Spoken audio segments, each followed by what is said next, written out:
ಸಾವಿರ ಹಳ್ಳಿಗಳ ಸರದಾರ, ಜನ ಮೆಚ್ಚುಗೆ ಪಡೆದ ಜಮೀನ್ದಾರ,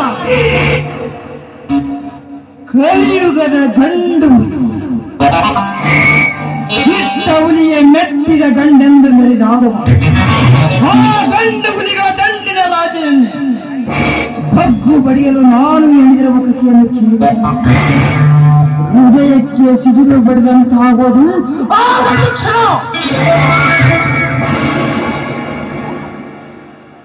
ಕಾಡಿನ ಬಕಬಕ್ಷಿಗಳ ರಾಜ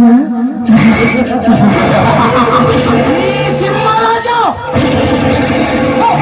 ಈ ಸಿಂಹರಾಜನ ಗರ್ಜನೆಗೆ ಗಡಗಡ ನಡಗಲೇಬೇಕು ಅಲ್ಲಿ ಜನಿಸಿದ ಪ್ರಾಣಿಗಳು.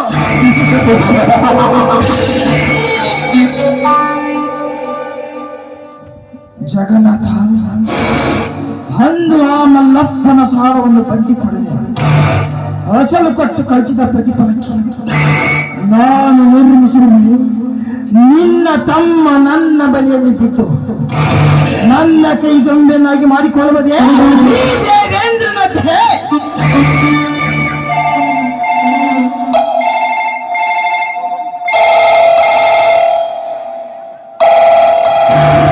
ಯಾಕಲೇ ಚರ್ಮಶ, ಏನಾಯ್ತು? ಹುಚ್ಚು ಹಿಡಿದವಂತೆ ಮಾತಾಡ್ತೀಯ, ಫೋನ್ ಎತ್ತಿ ಮಾತಾಡಲೇ.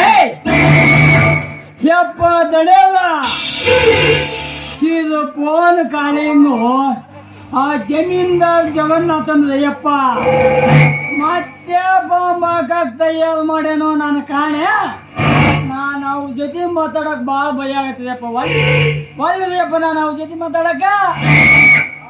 ಆ ಸೊಕ್ಕಿನ ಶ್ರೀಮಂತ ಸ್ವಾಮಿಗೆ ಇಷ್ಟೊಂದು ಎದರುವಿಯ ಚಂಬಶ ಎದರಬೇಡೋ. ಈ ಕಾಳ ಧನಿಕನ ಮನೆಯಲ್ಲಿ ಬೆಳೆದಿರುವ ನೀನು ಕುನ್ನಿ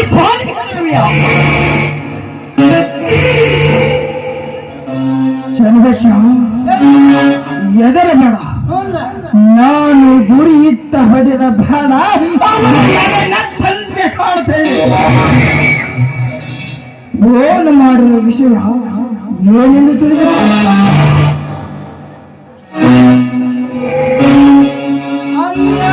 ಮತ್ತೇನು ಹಣ ಮಾತಾಡಂತಿದ್ದೇನೆಪ್ಪ. ಏ ಚಂದ್ರಬಾಷ,